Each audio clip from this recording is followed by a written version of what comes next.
জান্নাততে হাওয়া মরিয়ম আসিয়া হাজেরা মিলাদুন নবী পালন করতে এসেছিলেন তারা। সুবহানাল্লাহ।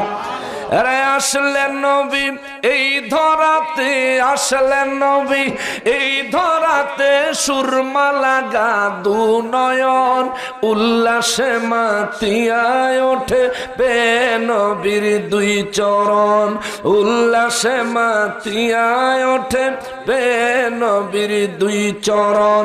দয়ালে নবীর আগমনে, মায়ারে নবীর আগমনে আনন্দিত ত্রিভুবন, উল্লাসে মাতিয়ায় ওঠে বে নবীর দুই চরণ, উল্লাসে মাতিয়ায় ওঠে।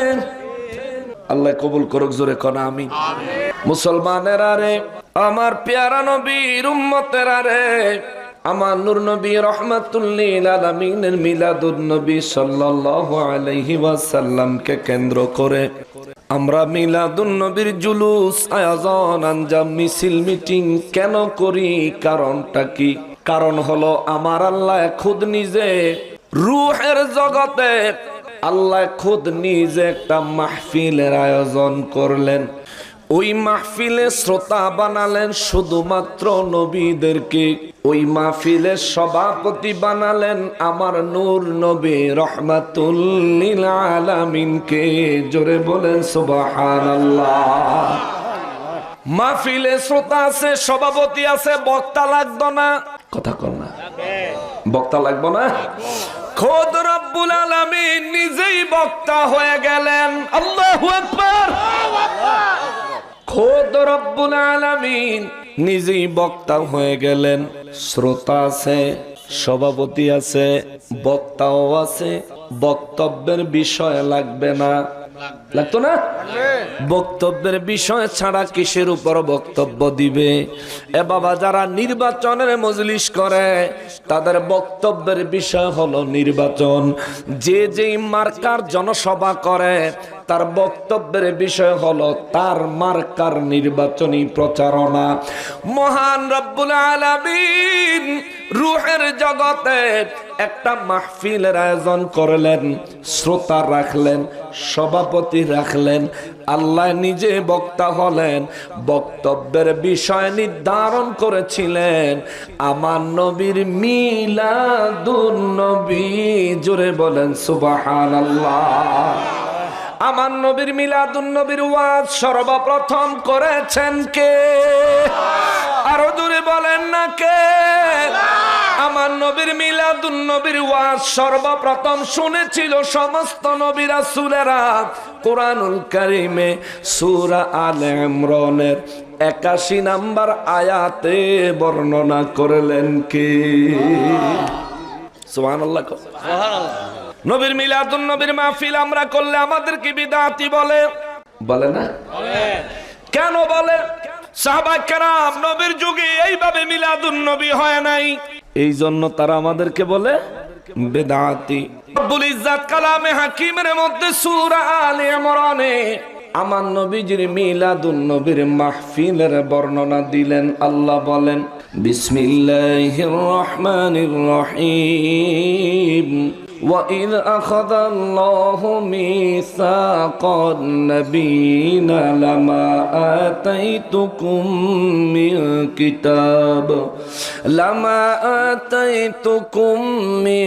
كِتَابٍ وَحِكْمَةٍ ثُمَّ جَاءَكُمْ رَسُولٌ مُصَدِّقٌ لِّمَا مَعَكُمْ لَتُؤْمِنُنَّ بِهِ وَلَتَنصُرُنَّهُ।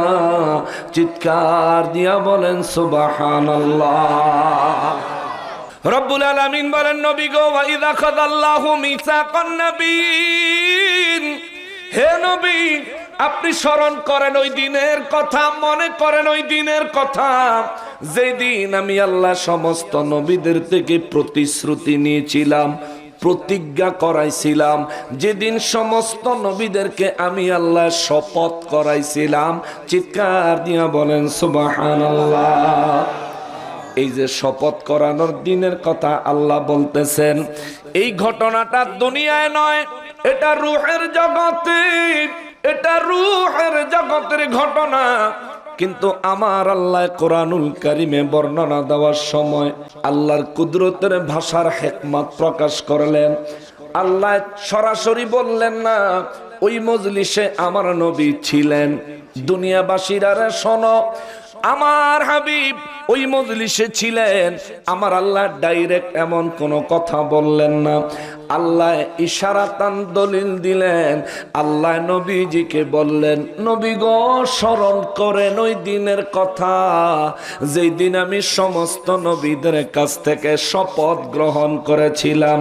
যেহেতু আমার নবীকে স্মরণ করতে আল্লাহ বলতেছেন, আল্লাহ এই স্মরণ করার কথা দিয়া বিশ্ববাসীরে ইশারা দিলেন। ওই মজলিসে আমার হাবিবুল্লাহ উপস্থিত ছিলেন। সুবহানাল্লাহ। আজকের মাহফিলে সভাপতি সাহেব আছেন, আসেনিও, কিন্তু বিডিআর সাহেব আসতে পারে নাই। বিডিআর সাহেব আইসেনি, অসুস্থ। এখন এই সভাপতি সাহেবরে যদি কালকা কেউ বলে গত রাইতে নকশবন্দি হুজুর কি বলছে মনে আসেনি, সভাপতি সাহেব বলবেন পুরো বক্তব্যই তো শুনছি, কোনটার কথা বলতেছ বলো। কিন্তু বিডিআর সাহেবের কালকা কেউ হাসপাতালে যায় যদি কয় কালকা নকশবন্দি হুজুর কি ওয়াজ করছে আপনার মনে আসেনি, বিডিআর সাহেব কি কইব, এবার আমি কি আসছিলাম না আমার মন থাকবে। আমার রব্বুল ইজ্জাত তেমনি ভাবে আল্লাহ বললেন, ওয়াইদা আখাযাল্লাহু মিসাকান নাবিয়্যিন। আল্লাহু আকবার।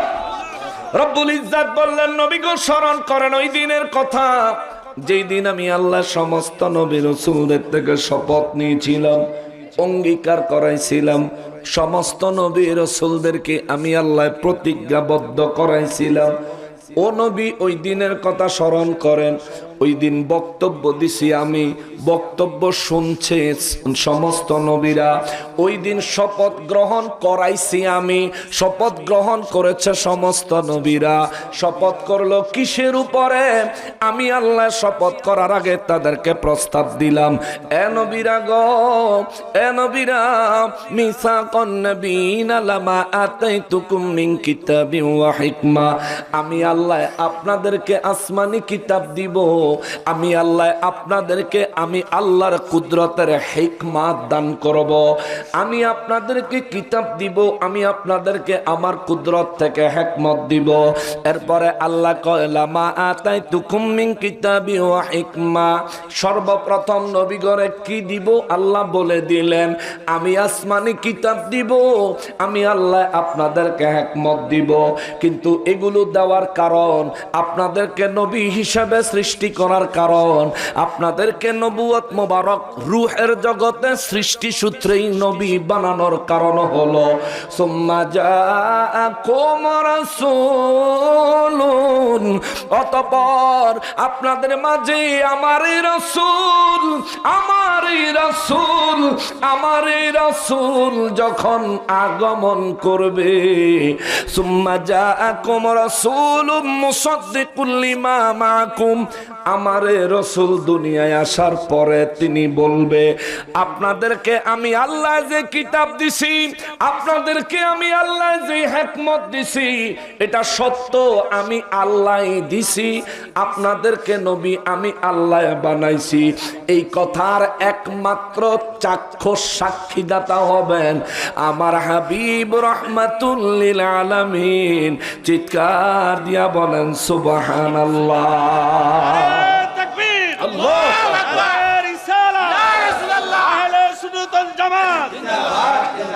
নবীর মিলাদুন নবীর মাহফিল রূহের জগতে চালাইতেছেন কে? নবীর মিলাদুন নবীর বর্ণনা রূহের জগতে বক্তব্য হিসাবে পেশ করছেন কে?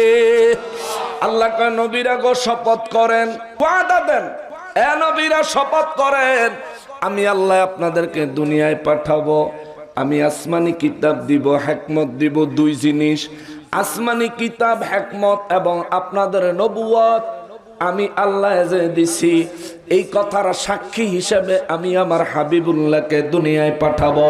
তবে আল্লাহ বলে নাই আমি নাজিল করব।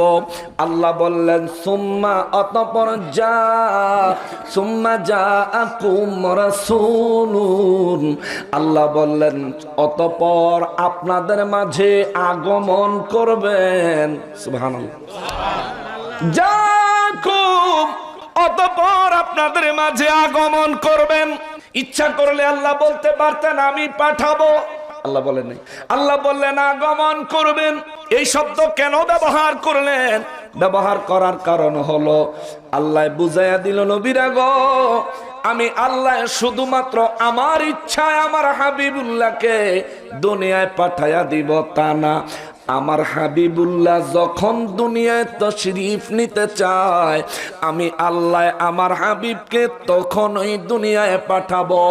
এই জন্য আমি আল্লাহ নাজিলের কথা না বলে যা বললাম, অর্থাৎ আমার হাবিব আমার রাসূল আপনাদের মাঝে আগমন করবে আমি আল্লাহর ইচ্ছায়। চিৎকার দিয়া বলেন সুবহানাল্লাহ। এই জায়গায় বুঝার ব্যাপার আছে। সর্বপ্রথম আমার নবী আগমন করবেন। জাআকুম কে বললেন? কোরআন শরীফ আসেনি? নবী আগমন করবেন। নবীর আগমন কোরআনের ভাষায় জাআকুম, হাদিসের ভাষায় হলো মিলাদুন নবী। সুবহানাল্লাহ। কোরআনের ভাষায় জাআকুম রাসূলুন, তোমাদের মাঝে আমার এই রাসূল আগমন করবে। কোরআন যাকে বলে যা, হাদিস যা হাদিসের ভাষায় তাকে বলে মিলাদ। কোরআনুল কারীমে আমার আল্লাহ আমার রাসূলের আগমনের সংবাদ দিলেন, নিজে ওয়াজ করলেন, প্রতিজ্ঞা নিলেন, প্রতিশ্রুতি নিলেন। সমস্ত নবীদের রূহ থেকে, সমস্ত নবীদের থেকে যখন এই দুনিয়ায় একজন মানুষও আসে নাই, যখন আদম নবীর সৃষ্টিও আমার আল্লাহ করে নাই, অর্থাৎ আদম নবীর দেহ আমার আল্লাহ বানায় নাই, কিন্তু আদম নবীর রূহ মোবারক আল্লাহ বানাইছে। সমস্ত নবীদেরকে রূহের জগতে আল্লাহ নবী বলে সম্বোধন করেছেন। মিসাকান নবীন, আল্লাহ সমস্ত নবীদেরকে নবী বলে সম্বোধন করেছেন রূহের জগতে। আল্লাহ একবারও নবীদের রূহ বলে নাই, আল্লাহ ডাইরেক্ট নবী বলেছেন। কিন্তু তখন কোন নবীর দেহ নাই, শুধু রূহ আছে, শুধু রূহ আছে। আল্লাহ নবী বলে বুঝাইয়া দিলেন রূহ ছাড়া হলেও নবীদের দেহ নবী, রূহ সহ হলেও নবীদের দেহ নবী। রূহ আলাদা হইলে রূহও নবী, দেহ আলাদা হইয়া গেলে দেহ নবী। নবীরা নবী, তাদের সৃষ্টি হয়েছে নবী হিসাবে, তাদের দেহের সমন্বয় হইল নবী, দেহ থেকে রূহ আলাদা হইল তারা নবী। চিৎকার দিয়া বলেন আল্লাহু আকবার। বুঝে আসছে আল্লাহর হিকমত। কিন্তু দুঃখের বিষয় হলো আমাদের দেশে কতগুলো নাদান আছে, তারা বলেন আমার নবী 40 বছর বয়সের আগে আমার নবী নাকি নবী ছিলেন না। আমাদের দেশে কিছু মানুষ এমন বলে যে তিনি 40 বছর বয়সে নবুয়তি বেলে পাইছে। কোন ব্যক্তি নবুয়ত পাওয়ার আগে রাসূল হতে পারে? বলেন, কোন ব্যক্তি নবুয়ত পাওয়ার আগে রাসূল হতে পারে? কোন ব্যক্তি নবুয়ত পাওয়ার আগে রাসূল হতে পারে না। কিন্তু রূহের জগতে আমার নবীকে সুম্মা জাআকুম রাসূলুন, আল্লাহ রাসূল বলে সম্বোধন করলেন কেন? বুঝা গেল আমার রাসূল দুনিয়ায় আসার পরে 40 বছর বয়সে নবুয়তি পাইছে, এটা ভুয়া কথা। আরে আমার নবী ওই রূহের জগতে যখন এই দুনিয়ায় আদম নবীকে পাঠানোর জন্য আমার আল্লাহ যখন আদম নবীর দেহ মোবারক বানায় নাই, তখন ওই আমার আল্লাহ রূহের জগতে সমস্ত নবীদেরকে নবী বলে সম্বোধন করলেন, আর আমার নবীকে রাসূল বলে সম্বোধন করে করলেন। নবী কারে কয় আর রাসূল কারে কয়? নবী হলেন তারা যাদের কাছে গায়েবের সংবাদ আসে। সুবহানাল্লাহ। নবী হলেন তারা যারা গায়েবের সংবাদ দিতে জানে। আল্লাহ সবাইরে নবী বলে সম্বোধন করলেন। কিন্তু রাসূল কারে কয়? যার কাছে নবুয়ত আছে, অর্থাৎ গায়েবের খবর আছে, যে চাইলেই গায়েবের সংবাদ দিতে পারে এবং ওই সংবাদের পক্ষে দলিল হিসেবে যার কাছে আসমানি কিতাব আছে তাকে বলা হয় নবী এবং রাসূল। যার কাছে নবুয়ত আছে, আসমানি কিতাব আছে এবং আল্লাহর হিকমত আছে, এই তিন জিনিস যার মধ্যে বিদ্যমান তাকে বলা হয় রাসূল। রূহের জগতে আমার নবীকে রাসূল বলে আমার আল্লাহ দুনিয়াবাসীরে মেসেজ দিলেন। ওরে আমার হাবিবুল্লাহ 40 বছর বয়সের নবী না রে, আমার হাবিবুল্লাহ সৃষ্টি সূত্রে নবী এবং রাসূল। চিৎকার দিয়া বলেন সুবহানাল্লাহ, আল্লাহু আকবার, আলাইহিস সালাম, ইয়া রাসূলুল্লাহ, নারে তাকবীর। কষ্ট হচ্ছে আপনাদের? এইটুকু বুঝছেন? আমার নবী দুনিয়ায় আসার আগে রাসূল, শুধু নবী না রাসূল। আর ব্যাককলা 40 বছর বয়সে আমার নবী বলে রিসালাত নবুয়ত পাইছে। এরপরে তো রিসালাত কবে পাইছে? নবী হইছে 40 বছর বয়সে, তো রাসূল কবে হইছে? নবী আর রাসূল দুইটার মর্যাদা মর্তবা এক না। আহাম্মকের দল কোরআনও পড়ে না, কোরআনও বুঝে না। নির্বাচনের আগে কয় সৎ নেতা চাই, আল্লাহর আইনের বাস্তবায়ন চাই। এখন শুনি ফেসবুকে ভিডিওর ভিতরে কয় হরে কৃষ্ণ হরি বল, আমগো মার্কা টাইনা তোল। না আমি আর হ্যাগো মার্কা কইলাম না, আমি তো রাজনীতির বক্তব্য দিতাম না, হ্যাগো মার্কাটা কইলাম না। কালকে দেখলাম ভিডিওর মধ্যে এক নেতা হিন্দু মন্দিরে যায়, হিন্দুদের কাছে ভোট চাইতে যায়, হরে কৃষ্ণ হরি বল, আমগো মার্কা টাইনা তোল। আমার আজকে আইতে আইতে মনে হইছে আমি কইতাছি হরে কৃষ্ণ হরি বল কইয়া টাইনা তোলে হিন্দুরা লাশ টাইনা তুইলা লইয়া যায় সীতার দিকে, ঠিক না? এই জন্য আমি চিন্তা করলাম ফরেন লাইন তো মিলাই দেওয়ার লাগে, এই জন্য আমি একটু সিস্টেম করে মিলাই দিছি। হেরা কইছে হরে কৃষ্ণ হরি বল, হেগো মার্কা টাইনা তোল। আমি কইলাম ফরেন লাইন হলো বল হরি হরি বল, আমগো মার্কা সীতায় তোল। ঠিক কিনা বলেন? ধর্ম বেচ্চা নেতা হওয়া লাগবে কেন? বেকুব জিগাই শোনো, কিরবা কে খাইবো? আমি খামো, আমিও খাইতাম না, কেউই খাইতো না। আমি ওয়াজ করে যদি চা না খাই তাহলে কেডা খাইবো? জিগাও। আমি মাহফিলে চা খাই না যদি বিপদ না পড়ি, একেবারে খাই না বললেও সঠিক হবে না। যদি বিপদ না পড়ি, আমার সাথে ফ্লাক্স আছে, ফ্লাক্সের ভিতরে গরম পানি আছে, যতক্ষণ গরম পানি দিয়ে ব্যাকআপ দেওয়া যায়, এরপরে যদি না পারি তাইলে রং চা মাঝে মধ্যে ধরেন না এক সিজনে এই 4-5 মাসের মাহফিলের ভিতরে 2-1টা মাহফিলে হয়তো 1 চুমুক 2 চুমুক চা খাই। আনালে আমি চা খাই না এই কারণে, চা পান আর সিগারেট খুব ডেঞ্জারাস জিনিস। একজনের খাইতে দেখলে আরেকজনের খাইতে মনে করে, ঠিক না? আর মুরব্বী যারা আছে, কিছু মুরব্বী আছে চায়ের নেশা, পানের নেশা আছে না? একজনের পান খাইতে দেখলে দেখবেন দাওয়াত দিয়া জীবনেও গরনে একবেলা ভাত খাওয়াইতে পারবেন না, কিন্তু রাস্তায় আপনি পানের খিলুটা খুলছেন, কবে আমার হাত গান দেন। আছে না এমন মানুষ? হ্যাঁ, চায়া খাইবো। তো এই জন্য আমি চা খাওয়া মোটামুটি বন্ধ করে দিছি। বাবা আমার যে বিষয় দিছেন এটা হলো খুব সেনসিটিভ বিষয়, মনোযোগ থাকলে বুঝবো, ইমানদার হিসেবে এটা পালন করা ফরজ। আর যদি মনোযোগ না থাকে তাহলে কালকে কইবে বলে হও হুজুরে কিতা যে কইলো, আমগো হেরা যে কয় বেদাত, এইটাই ঠিক। কারণ সে তো বুঝে নাই। বুঝতে গেলে মনোযোগ লাগবে, মনোযোগ দিতে গেলে আমাদেরকে একটু নীরব পরিবেশ দিতে হইব। মাইক সাউন্ড ঠিক মতো দিতারেন নাই, কিন্তু মনোযোগটা ঠিক মতন দেন, আল্লাহ রহমত এবং বরকত দিবে ইনশাআল্লাহ। আল্লাহ কবুল করেন, সবাই পড়ি আমিন। মহব্বতে বলেন আল্লাহুম্মা সাল্লি আলা সাইয়্যিদিনা মাওলানা মুহাম্মদ ওয়া আলা আলি সাইয়্যিদিনা মুসলমানেরা রে, আমার পেয়ারা নবীর উম্মতেরা রে, রব্বুল আলামিন আমার নূর নবী রাহমাতুল লিল আলামিনকে রূহের জগতে রাসূল বলে সম্বোধন করলেন। এবং এই রাসূলের প্রথম কাজ হলো মুসাদ্দিকুল লিমা মাআকুম। আল্লাহ কয়, এ নবীরা রাসূলরা গো, আপনারা যে নবী এবং রাসূল হয়ে দুনিয়ায় যাবেন, আমি আল্লাহ যে আপনাদেরকে পাঠাবো, নবুয়তের দায়িত্ব দিয়ে আমি যে আপনাদেরকে পাঠাবো, পাঠাইয়া আমি আল্লাহ যে আপনাদেরকে মিন কিতাবি ওয়া হিকমা, আমার কিতাব থেকে প্রজ্ঞাপূর্ণ হিকমত আপনাদেরকে যে দান করব। এ নবীরা গো, আমি রব্বুল আলামিন আপনাদেরকে যে কিতাব দিলাম, হিকমত দিলাম, এই টোটাল বিষয়টা আমি আপনাদেরকে দিছি।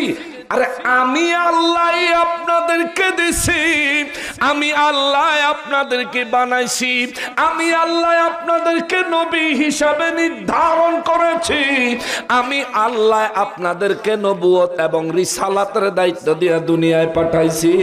এই কথার সত্যতা, এই কথার পক্ষে সাক্ষী দিবেন আমার রাসূল রাহমাতুল লিল আলামিন। জোরে বলেন সুবহানাল্লাহ। আমার নবীর মিলাদুন নবীর মাহফিল সর্বপ্রথম করলেন কি? জোরে কর। সর্বপ্রথম আমার নবীর মিলাদুন নবীর মাহফিল করলেন কি? দলিল আসেনি? কোরআন শরীফে 3 নাম্বার সূরা, সূরা আলে ইমরান। কয় নাম্বার সূরা? 3 নাম্বার সূরা। সূরার নাম হলো সূরা আলে ইমরান। আয়াতের নাম্বার হইল 81। আয়াত মুখস্থ করা তো কঠিন হয়ে যাব, আয়াতের নম্বরটা মনে রাখেন। তাইলে আপনি যদি বাংলা অনুবাদের যে কোনো কোরআন শরীফ পান, কারো লগে যখন লাইগা যাইবেন, তখন তো লাইগা জায়গা গায়ের উপরে ফুরিয়ে লেগে যায়, আছে না? লাইগা গেলে বলে বাবা ঝগড়ার দরকার নাই, অজু কর, আয় কোরআন শরীফ খুলি, বাংলা অনুবাদের কোরআন শরীফটা খুললা সূরা আলে ইমরানের 81 নাম্বার আয়াতটা বিছরাইয়া বাইর করবেন। লাগলে চশমা লাগাই লইবেন, বুঝছেন নি? লাগলে চশমা লাগাই লইবেন, বিছরাইয়া বাইর করবেন।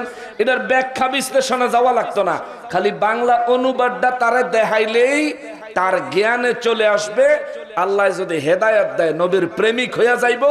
আর নাইলে আবু জাহিল্লা হেদায়েত না পাইলে আমরা কিছু করার আছে?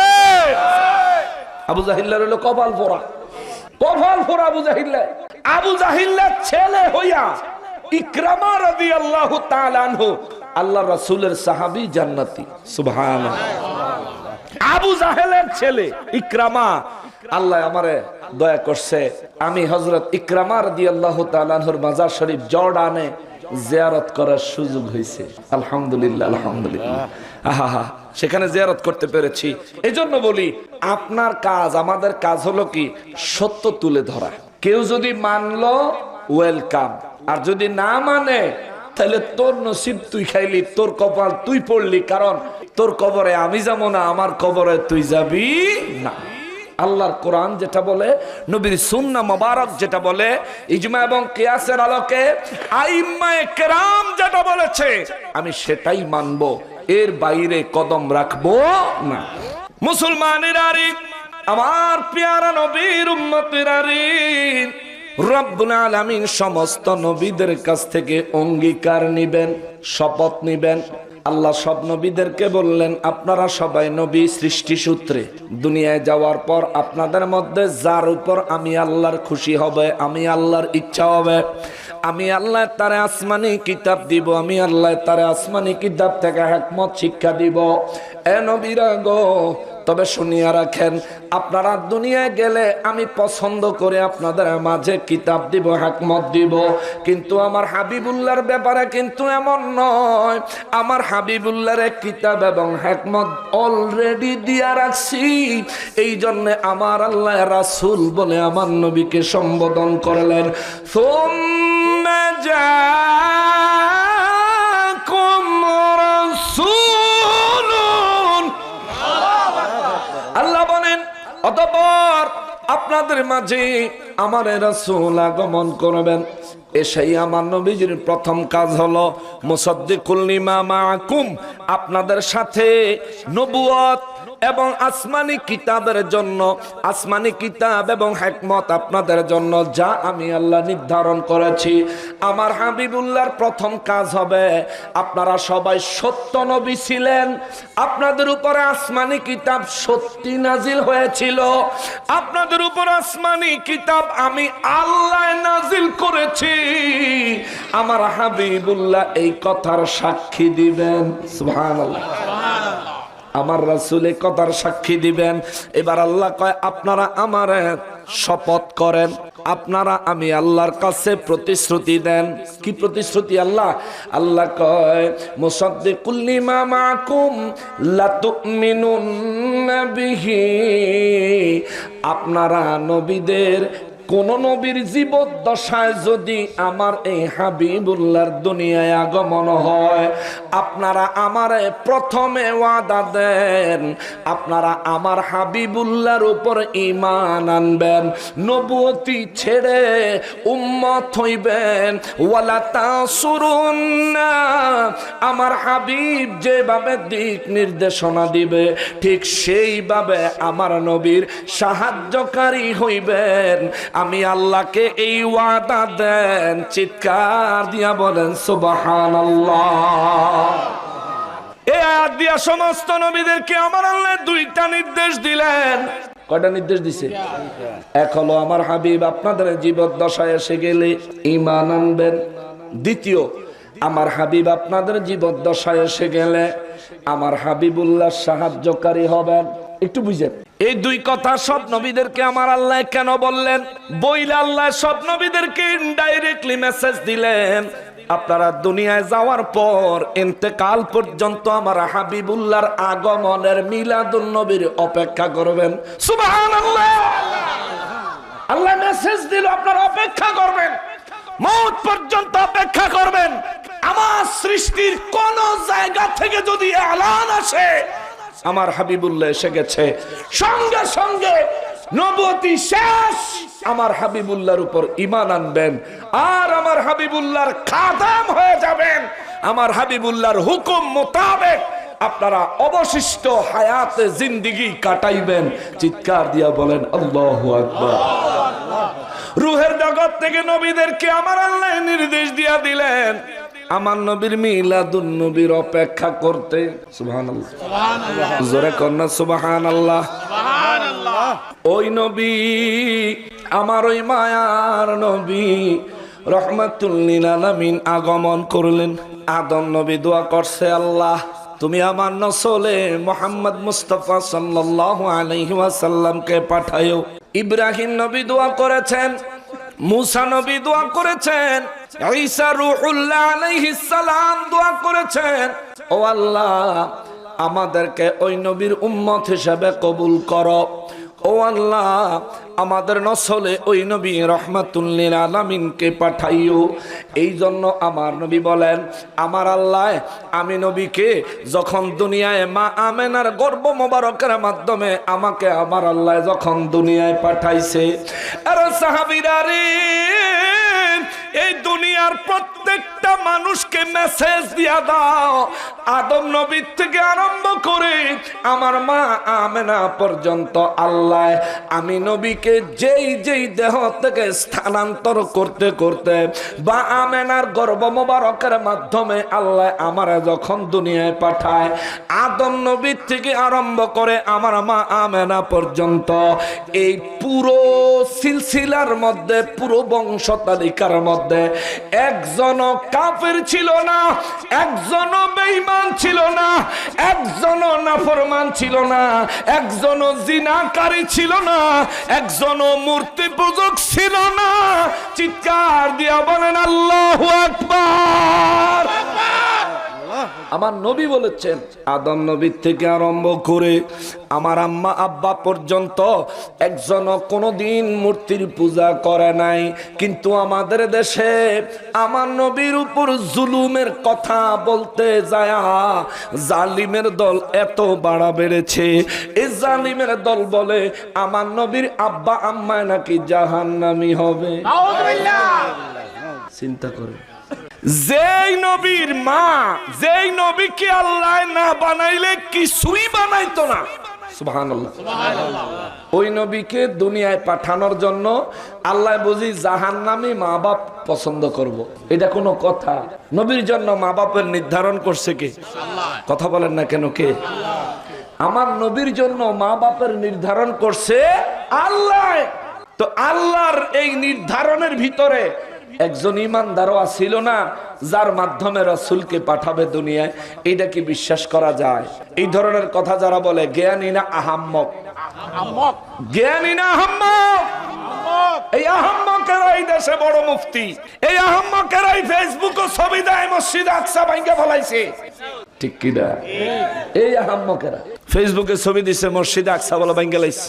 আমরা তখন মসজিদ আকসায় যখন ভিডিও দিয়া হ্যাগো পরিকল্পনা ভাঙ্গা দিলাম, হ্যাগো পরিকল্পনা ছিল মসজিদ আকসা ভাঙ্গা দিছে, ভাঙ্গা গেছে, এটা আপনাদেরকে দেখাইয়া সারা বাংলাদেশ থেকে টাকা কালেকশন করব, হেরা মসজিদ আকসা ঠিক করতে যাইব। আচ্ছা বলেন তো বাবা, আপনার এই বাঞ্ছারামপুরে যদি মসজিদ আকসা ভেঙে ফেলেছে, সংস্কারের জন্য কেউ সাহায্যের জন্য আসে, আপনি কি কিছু টাকা পয়সা দিতেন না? তৌফিক অনুযায়ী দিবেন কেন? আর এটা মুসলমানের এক সময়ের কাবা। আমার রাসূল 17 মাস ওই কাবার দিকে ফিরে নামাজ আদায় করেছেন। মেরাজের রাতে আমার রাসূল সেখানে ইমামতি করেছেন। আমি আসার আগে আপনাদের এলাকায় যদি কোনো বিরোধী পক্ষ থেকে থাকে, তারা অনেক প্রভাকাণ্ডা ছড়াইছে, অনেক প্রভাকাণ্ডা ছড়াইছে, কিন্তু আসার পরে আমি কি বললাম তার উপর তারা শুনবে। আপনারাও তাদেরকে জবাব দিতে পারবেন যদি তাদেরকে জবাব দেওয়ার মতো পারফরমেন্স আল্লাহ আমারে দিয়া করা, ঠিক কিনা বলে? কিন্তু আমারে পারফরমেন্স করতে দিতে হবে, আর যেন ডিস্টার্ব না হয়। আর যদি ডিস্টার্ব হয় সোজা মিলাদ পড়ে দিয়ে নেমে যাবো। মহব্বতে বলেন আল্লাহুম্মা সাল্লি আলা সাইয়্যিদিনা মাওলানা মুহাম্মদ ওয়া আলা আলি সাইয়্যিদিনা মাওলানা মুহাম্মদ। এই দুনিয়া মুসাফির খানা কেহ থাকতে পারবে না, कोई आगे कोई पीछे हो जाएगा रवाना। अल्लाहुम्मा सल्ली अला सय्यिदिना मौलाना मुहम्मद वा अला आली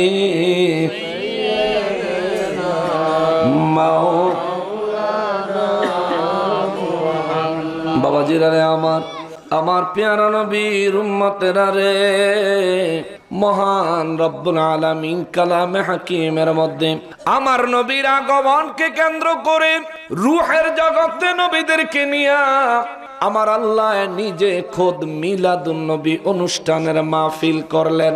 আমার নবীর আগমন হবে এই জন্য আল্লাহ রূহের জগতে মিলাদ মাহফিলের আয়োজন করেছেন। আল্লাহ নিজে বক্তা হয়েছেন, আমার নবীকে সভাপতি বানাইয়া নবীর মিলাদুন নবীকে বক্তব্যের বিষয় বানাইছেন।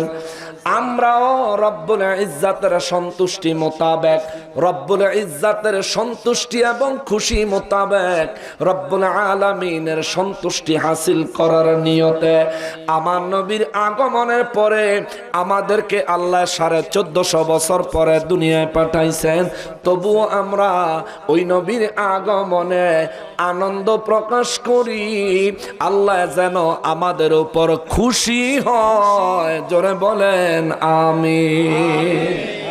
এই কারণেই তো নাকি মুসলমানেরা রে, আমার প্রিয় নবীর উম্মতেরা রে, আমার নবী রাহমাতুল লিল আলামিন নবী বলেন, আমার মায়ের থেকে আরম্ভ করে আদম নবী পর্যন্ত যত জনের পিঠ থেকে পিঠে, পিঠ থেকে পিঠে, পিঠ থেকে পিঠে আমারে আল্লাহ স্থানান্তর করেছেন। কেননা আদম নবী জান্নাত থেকে বের হয়ে যখন জমিনে আসে, আমি নবী আদম নবীর পেশানিতে, আরেক বর্ণনায় আসছে আমি নবী আদম নবীর মেরুদণ্ড মোবারকে। সুবহানাল্লাহ। এ মুসলমান, আমার নবী আরো বলেন, ইব্রাহিম নবীকে যখন আগুনে নিক্ষেপ করা হয় তখন আমি নবী ইব্রাহিম নবীর মেরুদণ্ডে, এই কারণে ইব্রাহিম নবীকে নমরুদ যখন আগুনে নিক্ষেপ করলো 40 দিন পর্যন্ত আগুনের ভিতরে রাখলো। জ্বলন্ত আগুন, ধাউ ধাউ করে আগুন জ্বলে, কিন্তু ইব্রাহিম নবীর একটা পশম জ্বলে না। কারণ কি জাননি? কারণ হইল আমি নবী তখন ইব্রাহিম নবীর মেরুদণ্ড মোবারকে, সুবহানাল্লাহ, আমি নবী ইব্রাহিম নবীর মেরুদণ্ড মোবারকে। আমার নবী বলেন, মুসা নবী সূরা আল-আরাফের 143 নম্বর আয়াতে কারিমা যদি পড়েন, এই আয়াতে কারিমার ব্যাখ্যা যদি আপনি পড়েন, তাইলে দেখবেন সেখানে মুসা নবীর তুর পাহাড়ের ঘটনা আছে। আমার রব্বুল ইজ্জাত বলেন, মুসা আলাইহিস সালাম আমি আল্লাহর সাথে কথা বলতে তুর পাহাড়ে আসলো। তুর পাহাড়ে আসার পরে মুসা নবী আমাকে বলল, মালিক রে, রব্বি আরিনি আনজুর ইলাইকা, আল্লাহ তুমি আমার একটু দেখা দাও, আমি শুধু তোমার একটু দেখবো। সুবহানাল্লাহ, আল্লাহ আমাকে একটু দেখা দাও, আমি শুধু তোমাকে একটু দেখবো। মুসা আলাইহিস সালামের আল্লাহ জবাব দিছে, লান তারানি, এখন না, তুমি আমাকে কখনোই দেখতে পারবা না। সুবহানাল্লাহ, এই চোখ দিয়া তুমি আমারে কখনোই দেখতে পারবা না। এরপরে আল্লাহ কয়, মুসা রে, নবী হই একটা ফরিয়াদ করেছ, তোমার ফরিয়াদ তো তোমারে ফিরাইয়া দিতে পারি না। এ মুসা, তুমি নবী, তোমার ফরিয়াদ যদি একেবারে ফিরাইয়া দেই, তাইলে এইটা তুমি নবুয়তের শানের সাথে যায় না, নবী হওয়ার মর্যাদার সাথে যায় না। নবীর সাথে আল্লাহর সম্পর্ক হলো এমন, নবীরা রবের কাছে যা চায় রব তাদেরকে তাই দিয়ে দেয়। আমি আল্লাহ তোমাদেরকে তাই দিয়ে দেয়। মুসা নবী রে, এ মুসা, তুমি যেহেতু আমারে দেখতে চাইলে রে মুসা, আমি রব্বুল ইজ্জাত তোমারে দেখা দিব না এমনটা বলি নাই, আমি বলেছি লাং তারানি, তুমি আমারে দেখতে পারবা না, কারণ তোমার এই চোখ দিয়া আমি আল্লাহকে দেখার মতন ক্ষমতা আমি আল্লাহ তোমার এই চোখের মধ্যে দেই নাই। কিন্তু মুসা, তোমার ফরিয়াদ আমি আল্লাহ ফিরাইয়া দিব না। মুসা রে, তুমি সামনে ওই পাহাড়ের দিকে তাকাও, ওই পাহাড়ে আমি আল্লাহ আমার নূর মোবারকের তাজাল্লি নিক্ষেপ করব। যদি ওই পাহাড়টা স্থির থাকে তাইলে তুমি আমারে দেখতে পারবা। সুবহানাল্লাহ, আল্লাহ কয় পাহাড়ের দিকে তাকাও, যদি ওই পাহাড়টা স্থির থাকে তাইলে তুমি আমি আল্লাহকে দেখতে পারবা। রব্বুল ইজ্জাতের কথা শুনে মুসা আলাইহিস সালাম পাহাড়ের দিকে তাকায় রইলেন। আল্লাহ কয়, আমি আল্লাহ ফালাম্মা তাজাল্লা রাব্বাহু, আল্লাহু আকবার, আল্লাহ কয় আমি আমার একটু তাজাল্লি পাহাড়ে নিক্ষেপ করলাম, পাহাড়টা টুকরা টুকরা একেবারে রেজা রেজা হয়ে গেল। চিৎকার দিয়া কর আল্লাহু আকবার। আল্লাহ কয়, মুসা নবী অজ্ঞান হয়ে গেলেন। সুবহানাল্লাহ, সুবহানাল্লাহ, হায় হায় হায়, তুর পাহাড় জ্বলে গেল। ওই তুর পাহাড়ে আল্লাহ আমারে যাওয়ার নসিব করেছে, আলহামদুলিল্লাহ। তুর পাহাড়ের গোড়ায় যায় দেখি ওই তুর পাহাড় ম্যাক্সিমামটা হলো পাথর, ম্যাক্সিমাম পাথর, মাটির পরিমাণ খুবই কম, ম্যাক্সিমাম হলো পাথর। এই পাথরের পাহাড় আল্লাহ পাকের নূরের তাজাল্লিতে জ্বলে সুরমা হয়ে গেল। মুসা নবী অজ্ঞান হয়ে গেলেন। আরে বাবা, এ মুসলমান রে, মুসা নবী অজ্ঞান হয়ে গেলেন। তুর পাহাড়, পাথরের পাহাড় জ্বলে গেল, মুসা নবী জ্বলল না। পাথরের পাহাড়ে মাটি ছিল, মাটিও জ্বলে সুরমা হয়ে গেল, মুসা নবী জ্বলল না। কারণটা কি? কারণ মুসা নবীর বডিতে মাটি নাই, মুসা নবীর বডিতে পাথর নাই। যদি পাথর থাকতো ওই পাথরের সাথে সুরমা হয়ে যাইতো, যদি মাটি থাকতো ওই মাটির সাথে সুরমা হয়ে যাইতো। মুসা নবীর দেহ, এই জন্য আমার নবী বলেন সমস্ত নবীদের দেহ হলো জান্নাতি দেহ। চিৎকার দিয়া বলেন আল্লাহু আকবার। কয়েক বছর আগে না শ্রীনগর ধর্মমন্ডল এলাকায় একজন বক্তার এই বিষয়টা নিয়ে আমি ধরছিলাম। উনি বক্তব্য দিছিল, আমার নবী ছাড়া সব নবী বেলা মাটির। পরে আমি ওনারে কয়েকবার আস্তে আস্তে কইছি, হুজুর কথাটা ভুল হইতেছে, আদম নবী ছাড়া আর কারো দেহ মাটির না, আপনি এটা সংশোধন করেন। আমারে দেখে বেটার মনে হয় পছন্দ হয় নাই, বেটা আমার লগে উল্টা পাল্টা তর্ক করা শুরু করছে। পরে বেটারে যখন কইলাম, বাবা রে তোর পাহাড় আল্লাহর নূরের তাজাল্লিতে সুরমা হয়ে গেল, যদি মুসা নবী মাটির হয় তাইলে মুসা নবীও তো জ্বলে যাওয়ার কথা, কিন্তু কোরআনে আল্লাহ কয় মুসা নবী অজ্ঞান হয়ে গেলেন, মুসা নবীর জ্ঞান ফিরে আসলো। আমি আল্লাহ জিজ্ঞাসা করলাম, খবর কি রে মুসা? মুসা নবী কয়, আল্লাহ গো তোমার কথাই সত্য, আমার এই চোখ তোমাকে দেখার মতন ক্ষমতা রাখে না। চিৎকার দিয়া বলেন আল্লাহু আকবার। আমার নবী রাহমাতুল লিল আলামিন বলেন, রব্বুল আলামিন আমাকে আদম নবীর থেকে স্থানান্তর করতে করতে সেই দিন মুসা নবী তুর পাহাড়ে কেন জ্বলে যায় নাই জানেন কেন? কারণ হলো আমার নবী বলেন, কারণ আল্লাহ পাকের নূর মোবারকের তাজাল্লি যখন তুর পাহাড়ে আমার আল্লাহ নিক্ষেপ করে, ওই সময় আমি নবী মুসা নবীর মেরুদণ্ড মোবারকে সুবহানাল্লাহ, এই জন্য মুসা নবীর ওই নূর মোবারকের তাজাল্লিতে ধরে নাই। এ মুসলমান রে, সুতরাং আজ থেকে ঈমান আকীদা মজবুত করতে হবে। আমার নবী ঘোষণা দিয়েছেন, আদম নবীর থেকে আরম্ভ করে আমার নবীর আম্মা জান পর্যন্ত নবী বলেন, আমার বংশের কেউ না ফরমান ছিল না, কেউ বেঈমান ছিল না, কেউ মূর্তির পূজারী ছিল না, কেউ আগুনের পূজারী ছিল না, কেউ কাফের ছিল না। সুতরাং নবীর কথাই ঠিক। নবীজির আব্বা আম্মাকে আল্লাহ জান্নাতুল ফেরদাউসের আলা মাকাম দান করেন, সবাই বলেন আমিন। আমার ওই নূর নবী রাহমাতুল লিল আলামিনের আগমনকে কেন্দ্র করে সর্বপ্রথম মাহফিল করলেন কে? আল্লাহ। এখন তাদের বক্তব্য হইল, এই ধরনের মাহফিল সাহাবা কেরাম কেউ করেন নাই, আপনারা যেমন করেন, মানে আমরা যেমন করি আর কি। প্যান্ডেল বানাইলাম, স্টেজ বানাইলাম, একজন বক্তা, দুইজন বক্তা, তিনজন বক্তা দাওয়াত দিলাম, এলাকার গণ্যমান্য ব্যক্তিদেরকে অতিথি, সভাপতি, প্রধান অতিথি, বিশেষ অতিথি, উদ্বোধক বানাইলাম। এইভাবে বানায় আর সমাজের সব মানুষদেরকে নিয়ে, সুন্নি মুসলমানদেরকে নিয়ে সুন্দর একটা অনুষ্ঠান করলাম। এখন হেরা কয় এইভাবে সাহাবায়ে কেরাম করে নাই, তো সাহাবীরা যেমনে করছে তুমি হেমনে করবানি? আমার প্রশ্ন, সাহাবীরা যেমনে করছে তুমি হেমনে করবানি? যদি বলো হ্যাঁ সাহাবীরা যেমনে করছে আমি হেমনে করবো, করবি? হ্যাঁ করবো। করবি? হ্যাঁ করবো। আবু বকর সিদ্দিক রাদিয়াল্লাহু তাআলা আনহু আমার নবীর সঙ্গে হিজরত করার জন্য 6 মাস দরজার পাশে দাঁড়ায় ছিলেন, ঘুমান নাই। সুবহানাল্লাহ। তুই 6 মাস দরজার পাশে দাঁড়ায় থাকিস। 2 নাম্বার, ওমর রাদিয়াল্লাহু তাআলা আনহু নিজের বাপের গর্দান কেটে ফেলেছিল, তুই তোর বাপের কল্লা কাটবি? সাহাবীরা যেমনে করছে তুই হেমনে কর দেখি। 3 নম্বরে ওয়াইস করনী রাদিয়াল্লাহু তাআলা আনহু মুখের 32টা দাঁত ভেঙে ফেলেছিল। উহুদের ময়দানে আমার নবীর দান মোবারক শহীদ হয়েছে এই কারণে। ও মৌলবী, তোর মুখে দাঁত রইছে কেমনে রে?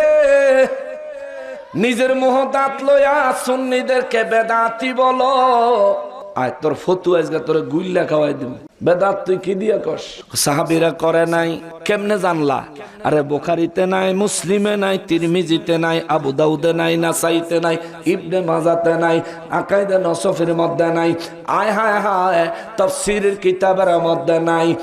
আছে, এটা পরে যাবো, তোর কথাই মানলাম নাই। এই কিতাবগুলিতে নাই দেখে তুমি বেদাত বললা। বেদাত কেন? রাসূলের জামানায়, সাহাবায়ে কেরামের জামানায় আপনাদের মতো এইভাবে মিলাদুন নবী ছিল না। তো ঠিক আছে ভাই, তুমি যেই কিতাব থেকে ফতোয়া দিলা, বুখারী, মুসলিম, তিরমিজি, আবু দাউদ, নাসাই, ইবনে মাজাহ, এই কিতাবগুলো কি নবীজির যুগে ছিল? এই পৃথিবীতে বর্তমানে যত ফতোয়ার কিতাব আছে, এই ফতোয়ার কিতাবগুলো নবীজির যুগে, সাহাবায়ে কেরামের যুগে ছিল না। তো তুই যে কিতাবের তেনে ফতোয়া দিলি সেই কিতাব হইতো বেদাত নাকি? নবীর যুগে না থাকলেই তো বেদাত, সাহাবায়ে কেরামের যুগে না থাকলেই তো বেদাত। তো এই কিতাব তো ছিল না, তাহলে কিতাব বেদাত। মসজিদের ইমামের বেতন আসেনি আপনার এলাকায়? বেতন দেননি, কম আর কি, অল্প দিয়া কয় ইমাম সাহেবরা এত টেহা লাগে না, এবারে আল্লাহ এইটা একটা মানে ইমাম সাহেবরা নির্যাতন করে আর বড় সান্ত্বনা পুরস্কার দাও, এটি করেন না। বেশি করে ইমাম সাহেবের বেতন দিবেন। ইমাম সাহেব খাইলে ইমাম সাহেবের ফোলা পাইল, এটি আবার দিন ধর্মের কাজ করব, ঠিক কিনা বলেন? সুতরাং এদেরকে বেশি করে বেতন ফেতন দিয়ে নহন তো বেলে সরকারি সার্কুলার পাস হয়েছে, ইমাম সাহেবরা তো লালে লাল। হ্যাঁ পাইবেন, যেহেতু নাম এসে গেছে খাতায়, পাইব ইনশাল্লাহ, ইনশাল্লাহ পাইব। লাইনে থাকেন, আপনারা আর ইমাম সাহেবরা ঠগাই থাকতেন না, আল্লাহ ব্যবস্থা করে দিছে। এর জন্য দোয়া করি আমার সাবেক অধ্যক্ষ মহোদয় ডক্টর কাফিল উদ্দিন সরকার সালেহী হুজুরকে, হুজুর শেখ হাসিনায় থাকতে ইমামদের বেতনের ব্যাপারে এই প্রস্তাব দিয়েছিল, দেরি হইলেও হুজুরের প্রস্তাব সরকারের কাছে গ্রহণযোগ্য হয়েছে। মারহাবা বলেন। কিন্তু দুঃখের বিষয় হলো বেতন যারা নিব, বেতন যারা পাইব বলে সরকার ঘোষণা দিল, এদের মধ্য থেকে কাউরে দেখলাম না ডক্টর কাফিল উদ্দিন সরকার সালেহীরে একটা ধন্যবাদ দিতে, কেউরে দেখলাম না। কি অকৃতজ্ঞ! এর লেগে এত বছর পর্যন্ত করে 1500, 2000 আর 3000 টাকা বেতনে আল্লাহ এর লেগে খাটাইছে, হুদাহুদি খাটায় নাই। নিমক হারামের দল এই লোক সরকারের কাছে ইমামদের বেতনের ব্যাপারে প্রস্তাব করার কারণে আপনাকেও কথা কই না, এই মুলুবীর জাত কতগুলো অসভ্য আছে, এরাই এই লোকটার নির্মম অপপ্রচার করছে, সমালোচনা করছে, বেজ্জতিমূলক কথাবার্তা ফেসবুকে লেখালেখি করছে। ওখান যে বেতন দিব নিয়ে খাবি কেমনে, শরম করতো না? বেয়াদব। একদম ঠিক কথা কইছে। আপনারা বড় করে ধন্যবাদ, 500 বার ধন্যবাদ। হেরা গিয়ে মন্দির পাহারা দিতারে, হেরাম মসজিদের বেতন নিয়ে লজ্জা থাকলেও নিয়ে খাইব, ঠিক ঠিক নেই না? আমি একলাই ঠিক, সকল তো ঠিক, সকল তো ঠিক, ঠিক কি কম না বেশি? আসতে না জোরে, জোরে বলতে হবে ঠিক। আল্লাহ কাফিল উদ্দিন সরকার সালেহী হুজুরকে হায়াতে তাইয়্যিবা দান করুন, জোরে বলেন আমিন। এ মুসলমানের আরে, আমার পেয়ারা নবীর উম্মতের আরে, ইমাম সাহেবদের জন্য সরকারি বেতনের বাজেট হয়েছে। এই সরকারি বেতন নেওয়া, এলাকার মানুষের বেতন নেওয়া, ইমামতি কইরা, এটা করে ডাইরেক্ট বেদাত, এটা হলো ডাইরেক্ট বেদাত। আমার নবী ইমামতি করছেন, জীবনে কোনোদিন বেতন নিছেন? তুমি নাও কেন ভাই? আবু বকর রাদিয়াল্লাহু, ওমর রাদিয়াল্লাহু তাআলা আনহু মসজিদে নববী শরীফের খতিব ছিলেন, ইমাম ছিলেন। আমার রাসূলের ইন্তেকাল মোবারকের পরে খেলাফতের দায়িত্ব পালনকালে তারা কি কোনোদিন রাষ্ট্রের কোষাগার থেকে বেতন নিছেন? তারা রাষ্ট্রনায়ক ছিলেন, আরে অর্ধেক পৃথিবী শাসন করেছিলেন। হযরতে ওমর ফারুক আযম রাদিয়াল্লাহু তাআলা আনহু জীবনে 1 পয়সা রাষ্ট্রের কোষাগার থেকে হোক, সাহাবা কেরামদের থেকে চাঁদা তুল্য হোক, কোনোভাবেই বেতন হিসাবে গ্রহণ করেন। তো তুমি যে বেতন নাও, তুই মিলাদুন নবী, মিলাদে কিয়াম করা বেদাত ফতোয়া দেওয়ার আগে বিনা বেতনে 6 মাস চাকরি করে দেহা, বিনা বেতনে 6 মাস ইমামতি করে দেহাও তুমি, তোর বউ তোরে ভিসা দাবাই রে বাইতে বাইর করে দিবে। কবে মৌলবী তোরে কেডা কইছিল এই ফতোয়া দিতি, আর না খাইয়া মরণ লাগে, ঠিক কিনা বলেন? 2 নাম্বার, আমার নবী মসজিদে নববী শরীফের ইমাম ছিলেন, সাহাবায়ে কেরাম মসজিদে নববী শরীফের ইমাম খতিব ছিলেন খেলাফতের আমলে। কিন্তু মসজিদে নববী শরীফে যতবার, 4 বার আল্লাহ নিছে আলহামদুলিল্লাহ, 2 বার হজে আর 2 বার উমরায় আল্লাহ আমারে নসিব করছে আলহামদুলিল্লাহ। মসজিদে নববী শরীফ ঘুইরা কোন জায়গায় ইমাম সাহেবের লাগা হুজরা পাইলাম না। আমাগো এলাকায় মসজিদে ইমাম সাহেবের হুজরা আসেনি, ইমাম সাহেব হুজরাত ঘুমায়নি। আমার নবী রহমাতুল্লিল আলামিনের রওজা মোবারক যে জায়গায়, আমার নবীজির ওই জায়গাটা ছিল নিজের হুজরা মোবারক। এই হুজরা মোবারক মসজিদে নববী শরীফের জায়গা না, ওই জায়গা আমার নবীর নিজের মালিকানাধীন জায়গা। এ বাবা, আমার নবী মসজিদে নববী শরীফ ইমামতি করতেন, কিন্তু নিজে বসবাস করতেন নিজের সম্পত্তি জমির মধ্যে, নিজের সম্পদ নিজের বাড়ির মধ্যে। এরে বানসারামপুরের মসজিদের ইমাম সাহেবের আরে মিলাদুন নবীর বিদআত ফতোয়া দাতারা তুমি মসজিদের হুজরায় থাকো কেন? আমার নবী নিজেই তো মসজিদের জায়গা দখল করে হুজরা বানায় নাই, হুজরায় নবী থাকে নাই। কোন সাহাবীকে মসজিদে নববীতে হুজরা বানায় থাকার জন্য নির্দেশ দেয় নাই।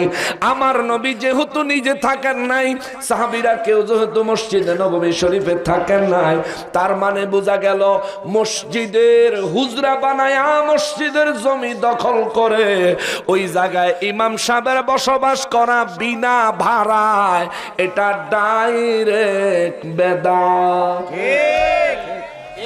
নবীর মিলাদুন নবীতে যদি তুমি আঘাত করো, তোর ফেডের মধ্যে লাত্তি পড়বো সবার আগে। আকল আসেনি বেটা? ওই রাসূলের জন্যই তো মানুষ তোমার ইজ্জত করে, ঠিক কিনা বলেন? এ মুসলমানের আরে, সুতরাং এই দুনিয়ায় এখন যে মাদ্রাসা শিক্ষা ব্যবস্থা আছে, সাহাবায়ে কেরাম আমার নবীর যুগে এই ধরনের মাদ্রাসা শিক্ষা ব্যবস্থা ছিল না। এটা বেদাত। ছাপানো কোরআন শরীফ আসেনি আপনার এলাকায়? অমুক লাইব্রেরির ছাপানো কোরআন শরীফ, অমুক লাইব্রেরির, বিভিন্ন লাইব্রেরির ছাপানো কোরআন শরীফ। এই ছাপানো কোরআন শরীফ আল্লাহ রাসূলের যুগে ছিল। হেফজখানা মাদ্রাসা ছিল না, আলিয়া মাদ্রাসা ছিল না, কওমি মাদ্রাসা ছিল না, আর কলেজ ইউনিভার্সিটি এটা তো অনেক পরের কথা। হুজুর কইছে এটি লাইন হই নাই, ঠিকই কইছে, এটা অনেক পরের কথা। এগুলি ছিলই না।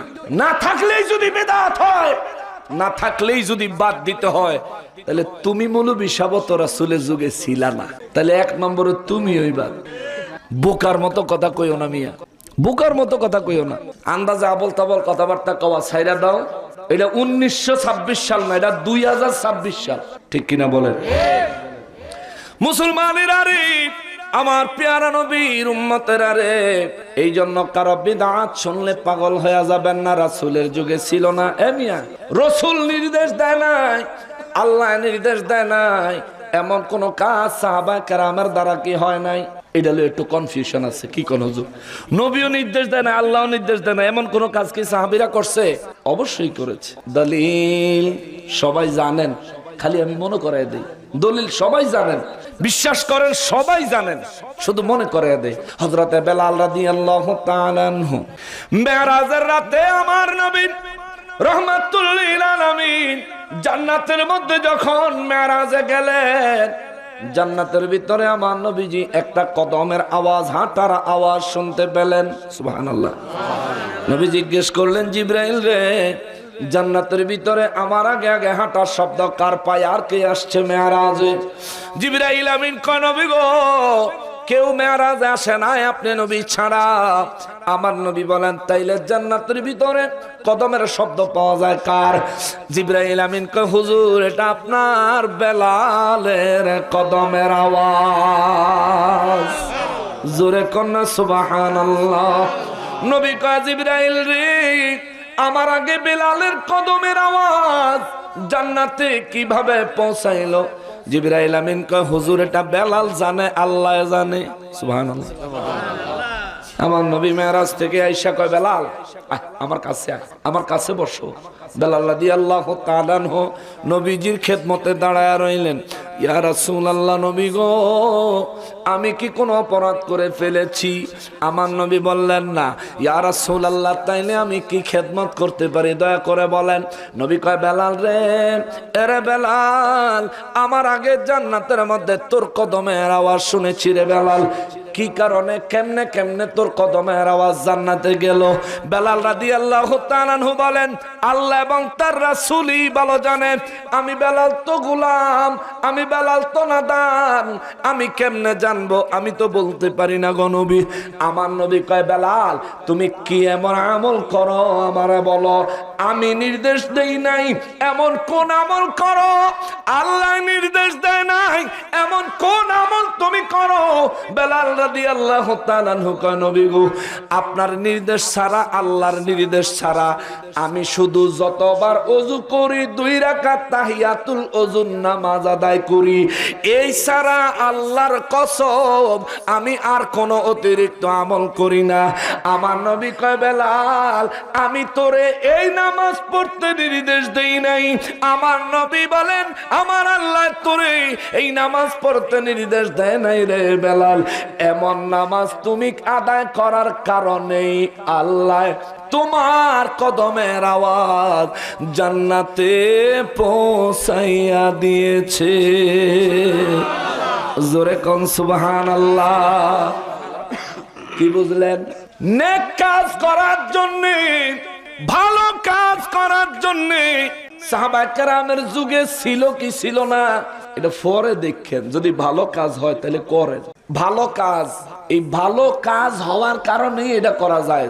এরপরে আসবে সওয়াবের কথা, ইবাদতের কথা। মসজিদে টাইলস লাগানো ভালো কাজ না খারাপ কাজ? ভালো কাজ। এই টাইলস লাগাইলে সওয়াব হইব নি? কথা কয় না? সওয়াব হইতো না? যে হুজুর মিলাদুন নবী বেদাত কয় সেই হুজুরও তো মসজিদের লেগা টাইলসের টেয়া মাঝে মধ্যে কালেকশন করে না? এই হুজুরে জিগায়েন বলে হুজুর মসজিদও টাইলস দিলে সওয়াব হইব। এই কথাটা কোরআন হাদিসের কোন আছে? সাহাবীরা কে মসজিদে টাইলস দান করছিল আমারে বলেন, তাইলে আমি টাইলস দিব। আপনি যে মিলাদুন নবী বেদাত কন, মিলাদে নবীর দাঁড়ায় একটু সালাম দিব, হেডারে যে আপনি বেদাত কন, তাইলে মসজিদে টাইলস নবীজির সাহাবীর যুগে সাহাবীরা কেউ দেয় নাই। আরে মসজিদে নববী শরীফ তো খেজুর পাতা দিয়ে নবী তৈরি করেছেন। সুবহানাল্লাহ। কি দিয়া? কি দিয়া? কি দিয়া? কিন্তু এই মসজিদে নববী শরীফে খেজুর পাতার গোষ্ঠী আছে নি? হনে যায়া দেখবেন আমার নবীর দরবার কত সুন্দর, কিন্তু খেজুর পাতা এখন আর নাই। তো নবীর যুগে সাহাবায়ে কেরামের যুগে না থাকলে যদি বেদাত হয়, তো মসজিদে নববী শরীফের বর্তমান অবস্থা তোমার ফতোয়ায় কি?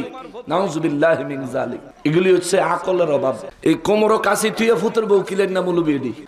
এ মুসলমানের, আমার পেয়ারা নবীর উম্মতেরা রে, আমার নবীর আগমনকে কেন্দ্র করে সর্বপ্রথম রূহের জগতে আমার আল্লাহ, আমার রব্বুল আলামিন মাহফিলের আয়োজন করলেন। দেখেন নবীজি নির্দেশ দেয় নাই।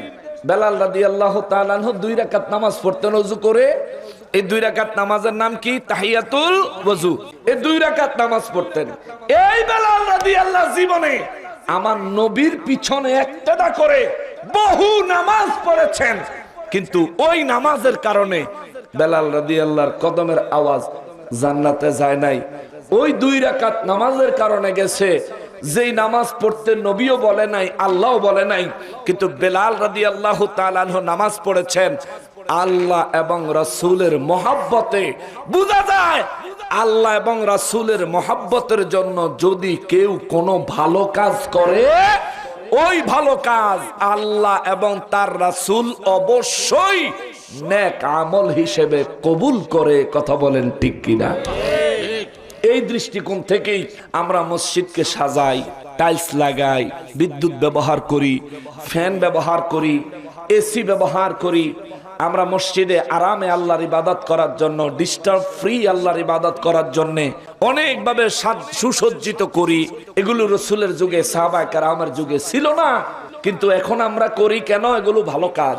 আমরা নিয়ত রাখি, আশা রাখি এই ধরনের ভালো কাজের জন্য আমাদেরকে সওয়াব দিবেন কে? আল্লাহ। এই আশা আসেনি? আসেনি? আসেনি? আছে। আল্লাহ কবুল করুক, জোরে করে আমিন। তাইলে যদি কোনো হুজুর আইয়া আপনি করে মিলাদুন নবী সাল্লাল্লাহু আলাইহি ওয়াসাল্লাম পালন করাকে বিদআত বলে ফতোয়া দিতে চায়, হে হুজুর রে কইবেন আপনি যেই কিতাব তেনে ফতোয়া দেন সেই কিতাব ওই বেদাত। আলা আগে সেই কিতাবের দাঁত আছে এটা প্রমাণ করেন। আর আপনি যে হুজুর কেমন হইছেন, আপনার নামের আগে মুফতি, কোন সাহাবীর নামের আগে মুফতি আছে? তো এটা তো একটা বেদাত। কোন সাহাবীর নামের আগে মুফতি ছিল না, তাইলে আপনার নামের আগে মুফতি কেন? কই আচ্ছা ঠিক আছে, আজগাতে বাদ দিলাম। কে এতদিন বেদাত খালি মিলাদুন নবী দেখছো, তোমার নামের ভিতরে দেখো না? আল্লাহ হেদায়েত নসিব করুক, জোরে পড়ে না আমিন। এই যে কথাগুলো বললাম তাকে আঘাত করার জন্য নয়, তার আকলের সামনে দলিল তুলে ধরলাম যে বেআক্কল হইস না বেটা, বেআক্কল হইও না, আলিম হয়েছ, সম্মানের জায়গায় থাকো। সম্মান তুমি তখনই পাবে রাসূলের মহব্বত দিয়ে যখন ঈমানকে এবং আমলকে পরিপূর্ণ করবে। ঠিক কিনা বলেন? তোমার ঈমানে তুমি একদিকে আল্লাহ এবং রাসূলের কথা বলো, আরেক দিকে আল্লাহ রাসূলের মহব্বতের কাজ কেউ করতে গেলে তুমি তাকে বাধা প্রদান করো। কে দিছে তোমার এই অধিকার? কে দিছে? তুমি না এই এলাকার বেতনভুক্ত ইমাম? এলাকার মানুষে বেতন দিলে তোর সংসার চলে। আর তুমি এই এলাকার মানুষেরই আল্লাহর ইবাদত নবীর মহব্বতে বাধা দাও। মনে রাখবা সময় আসতেছে, এমনও হইতে পারে ওই রোহিঙ্গারা তো মায়ানমারের এদিকে দিক গিয়া বাঁচছে, তোরার মনে হয় বাঁচন নাই রে, এর লেগে হিন্দুদের কাছে আশ্রয় নিতেছে। কেউ আশ্রয় দিতে পারবে না। এই জাতি যদি একবার খেপে, পাকিস্তানি করে যেমন সাইজ দিছে 71 সালে, আবার সাইজ হবে। ঈমান আকীদার জন্য 71-এ যুদ্ধ হয়েছে জন্মভূমি রক্ষার জন্য। এখন যদি আরেকটা যুদ্ধ হয়, ইনশাআল্লাহ ঈমান আকীদার জন্য একবার নয় 1000 বার হলে জীবন দিয়ে দিব, কোনো আপত্তি নাই। ঠিক কিনা বলেন? আল্লাহু আকবার। কষ্ট হইতেছে আপনি গো? আর 30 মিনিট, আর 30টা মিনিট। এবার দলিল আদিল্লাহ সহ আমি গুছায় আসতেছি, শুনে। আমার নবী রাহমাতুল লিল আলামিন মিলাদুন নবীকে কেন্দ্র করে আমরা কিছু করলে আমাদেরকে এগুলোর ব্যাপারে তারা বলতে চায় অতিরঞ্জিত, অতিরিক্ত, এমন কথা বলে। আচ্ছা ভাই, অতিরিক্ত অতিরঞ্জিত যে কইলা, আমার নবীর আগমনকে কেন্দ্র করে আল্লাহ কি কি করছে তোমার ধারণা আছে? আমার নবী যেদিন দুনিয়ায় আগমন করবেন, রব্বুল ইজ্জাতের নির্দেশে জান্নাতকে সাজানো হয়েছে। সুবহানাল্লাহ। জোরে, আরো জোরে। আল্লাহর নির্দেশে জান্নাতকে সাজানো হয়েছে। আমার নবী যেদিন দুনিয়ায় আগমন করবেন, আমার আল্লাহ তামাম কুল কায়নাত আমার নবীর আগমনকে কেন্দ্র করে সাজাইছেন। এই জন্য আমার নবীর আগমনকে কেন্দ্র করে আমার আল্লাহ কালামে হাকিমে সূরা ইউনূসের 57 নম্বর আয়াতের মধ্যে আল্লাহ বলেন, ইয়া আইয়ুহান নাসু ক্বাদ জাআতকুম মাওইযাতুম মির রাব্বিকুম। এ দুনিয়ার মানুষেরা রে, আমি আল্লাহর পক্ষ থেকে তোমাদের মাঝে এসে গেছে আমি আল্লাহর বিশেষ আদেশ। জোরে কন্যা সুবহানাল্লাহ। ওয়া শিফাউল লিমা ফিস সুদূর। রব্বুল আলামিন বলেন, যাদের কলবে রোগ আছে, অন্তর যাদের রোগে আক্রান্ত, ওদের অন্তরের রোগ নিরাময়ের জন্য শিফা আমি আল্লাহর পক্ষ থেকে এসে গেছি। সুবহানাল্লাহ। দেখেন, 1 নাম্বার হলো মাওয়াইজাতুন, আমি আল্লাহর উপদেশ তোমাদের মাঝে এসে গেছে। 2 নম্বরে হলো শিফাউন, আমি আল্লাহর শিফা এসে গেছে, আমি আল্লাহর আরোগ্য এসে গেছে, আমি আল্লাহর রোগ মুক্তি এসে গেছে। কোন রোগের মুক্তি? আমার রব্বুল ইজ্জাত বলেন, লিমা ফিস সুদূর, তোমাদের কলবের মধ্যে যত রোগ আছে সমস্ত রোগের শিফা এসে গেছে। ওয়া হুদা ওয়া রাহমাতুল লিল মুমিনিন। আল্লাহ কয়, মুমিনদের জন্য হিদায়াত এবং মুমিনদের জন্য আমি আল্লাহর রহমত। আমার হাবিবুল্লাহ আসমানি কিতাব কোরআনুল কারীম নিয়ে তোমাদের মাঝে এসে গেছে। জোরে বলেন সুবহানাল্লাহ। কে বললেন? কথা কন না কা? কে বললেন? সূরা ইউনূস 57 নম্বর আয়াত। রব্বুল ইজ্জাত বলেন, আমার হাবিব ঈমানওয়ালাদের জন্য তোমাদের জন্য উপদেশ, তোমাদের রূহের কলবের রোগের শিফা নবীজি। সুবহানাল্লাহ। 3 নম্বরে আল্লাহ বলেন, ওয়া হুদা ওয়া রাহমাতুল লিল মুমিনিন, মুমিনদের জন্য আমার হাবিবুল্লাহ হলেন হেদায়েত, মুমিনদের জন্য আমার হাবিবুল্লাহ হলেন রহমত। এরপরে আল্লাহ কয়, কুল নবী গো আপনি বলে দেন। আগের আয়াতে আল্লাহর কথা আল্লাহ বলছে, নবীর পরিচয় আসমানি কিতাবের পরিচয় আল্লাহ দিয়েছেন। আল্লাহর হাবিবের কথা বলতে গিয়ে আল্লাহ বলেন তিনি হচ্ছেন মাউইজাতুন, উপদেশ, ওয়া শিফাউন, তিনি হচ্ছেন কলবের রোগের শিফা। 3 নম্বর আল্লাহ বলেন ওয়া হুদা ওয়া রাহমা, আর তিনি হলেন হেদায়েত এবং রহমত লিল মুমিনিন, শুধু মুমিনদের জন্য। সুবহানাল্লাহ, সুবহানাল্লাহ। শুধু মুমিনদের জন্য নবী হলেন আদেশ, উপদেশ। কার কার কার কার? মুমিনদের জন্য কলবের রোগের শিফা আমার নবী। মুমিনদের জন্য নবী হেদায়েত, মুমিনদের জন্য নবী রহমত। জোরে কন্যা সুবহানাল্লাহ। এবার আল্লাহ কয়, কুল হুজুর এবার আপনি বলেন। সুবহানাল্লাহ কর হুজুর, এবার আপনি বলেন। বিফাদলিল্লাহি ওয়া বিরহমাতিহি, আমি আল্লাহর পক্ষ থেকে আমার অনুগ্রহ কোরআনুল কারীম ওয়া বিরহমাতিহি এবং আমার রহমত আপনি নবী রাহমাতুল লিল আলামিন যেদিন তাশরীফ এনেছেন ওই আগমনকে কেন্দ্র করে দুনিয়ার মানুষ যেন ফাবিজালিকা ফালইফরাহু দুনিয়ার মানুষ যেন আনন্দ প্রকাশ করে। জোরে কন্না সুবহানাল্লাহ। কার হুকুম? আল্লাহর। জোরে বলেন কার হুকুম? আল্লাহর। নবীর আগমনে খুশি হওয়া ঈমানদারের জন্য ফরজ। নবীর আগমনে খুশি হওয়া ঈমানদারের জন্য ফরজ। এখন খুশি কেমনে হইবেন? আমরা জুলুসে বের হই, এটা আমাদের খুশি। আপনি যদি চান যে বাড়ির বইয়ে থেকে খুশি হইবেন, এটা আপনার খুশি। আপনি যদি চান নবীর আগমনকে কেন্দ্র করে 200 রাকাত 500 রাকাত নামাজ পড়া খুশি উদযাপন করবেন, এটা আপনার খুশি। আল্লাহ সব ধরনের খুশি, সব ধরনের বৈধ হালাল খুশিকে সমর্থন করেছেন। বিদায় কেমনে খুশি হইবেন এই কাইফিয়ত আল্লাহ বলে নাই।